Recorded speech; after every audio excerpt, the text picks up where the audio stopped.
Hi friends, welcome to Nadireva Lifestyle. இந்த ஜவ்வரிசி லட்டு செய்யறதுக்கு இந்த மாதிரி நைலான் ஜவ்வரிசி இருக்கு பாத்தீங்களா? நைலான் ஜவ்வரிசின்னு சொல்லுவாங்க. அப்படி இல்லனா கண்ணாடி ஜவ்வரிசின்னு சொல்லுவாங்க. இந்த மாதிரி ஜவ்வரிசி நானு 1/2 கப் எடுத்துர்க்கேன். 1/2 கப் ஜவ்வரிசி எடுத்து நல்லா 2 or 3 times நல்லா வாஷ் பண்ணிட்டு நைட் ஃபுல்லா நானு தண்ணில ஊற வச்சிருக்கேன். இது இப்போ நல்லா ஊறிடுச்சு பாருங்க. இங்க ஒரு pan வச்சிருக்கேன். இந்த panல 1 ஸ்பூன் நெய் ஆட் பண்ணிக்கலாம் நாம. இந்த கீ நல்லா மெல்ட் ஆயிடுச்சு. இதுல நான் முந்திரியை குட்டி குட்டியா உடைச்சு வச்சிருக்கேன். அதை இதுல ஆட் பண்ணிக்கலாம். இந்த முந்திரி நல்லா கோல்டன் ஃப்ரை ஆகுற அளவுக்கு நல்லா ஃப்ரை பண்ணி எடுத்துக்கோங்க. இது இப்போ நல்லா கோல்டன் ஃப்ரை ஆயிடுச்சு. இதை நம்ம தனியா எடுத்து வச்சுக்கலாம். இதே பேன்ல 1/2 கப் ஜவ்வரிசி எடுத்தோம். இப்போ நான் அதே மெஷர்மெண்ட் கப் யூஸ் பண்ணி தான் 3/4 கப் தண்ணி எடுத்திருக்கேன். இதுல ஆட் பண்ணிக்கலாம். ஜவ்வரிசி எடுத்த அதே கப் அளவுக்கு 1/2 கப் சர்க்கரை வச்சிருக்கேன். அதையும் இதுல ஆட் பண்ணிக்கலாம்.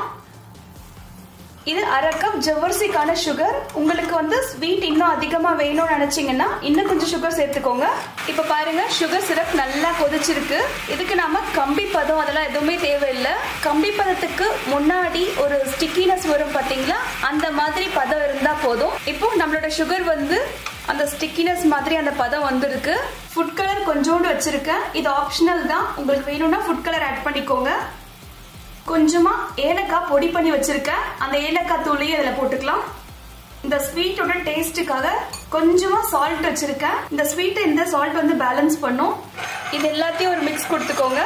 இப்போ இதுலயே நாம ஊற வச்ச ஜவ்வரிசியை போட்டுக்கலாம்.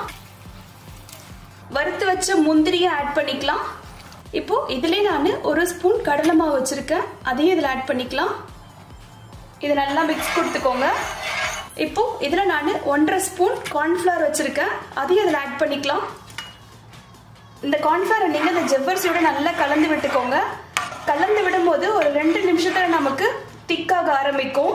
இப்ப பாருங்க, 2 நிமிஷத்துல இந்த கார்ன்ஃபிளவர் இதுல கலந்த உடனே நல்லா திக்காயிடுச்சு.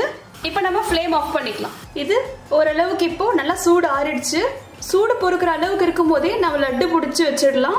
இப்போ இந்த மாதிரி நல்லா ரவுண்டா லட்டு ஷேப்புக்கு வந்திருக்கு. இதே போல எல்லா லட்டையும் நாம உருட்டி எடுத்துக்கலாம். இப்போ நம்மளோட எல்லா லட்டும் ரெடி ஆயிடுச்சு. இது பாக்கிறதுக்கு இந்த மோத்திச்சூர் லட்டு மாதிரி இருக்கு பாருங்க. டக்குன்னு நாம இன்ஸ்டன்டா ஜவ்வரிசி இருந்தா போதும். குக் பண்ற வேலை ஒரு 10 மினிட்ஸ் கூட இல்ல. நம்மளோட சூப்பர் ஜெல்லி மாதிரி இருக்க லட்டு ரெடி ஆயிடுச்சு. இந்த லட்டு பாத்தீங்கன்னா குழந்தைங்களுக்கு ரொம்ப பிடிக்கும். ஏன்னா சாப்பிடும் போது இந்த ஜவ்வரிசி ஜெல்லி டைப்ல இருக்கும். இந்த லட்டு பாருங்க, அதை பாக்கிறதுக்கு அந்த டெக்ஸ்டர் கூட சூப்பரா இருக்கு. இது ஓபன் பண்ணா கூட நல்லா உதிரியா நல்லா இருக்கு பாருங்க லட்டு. நீங்களும் இதை உங்க வீட்டுல ட்ரை பண்ணி பாருங்க. இந்த வீடியோ உங்களுக்கு பிடிச்சிருந்தா மறக்காம லைக் பண்ணுங்க, ஷேர் பண்ணுங்க, சப்ஸ்கிரைப் பண்ணுங்க. தேங்க்யூ.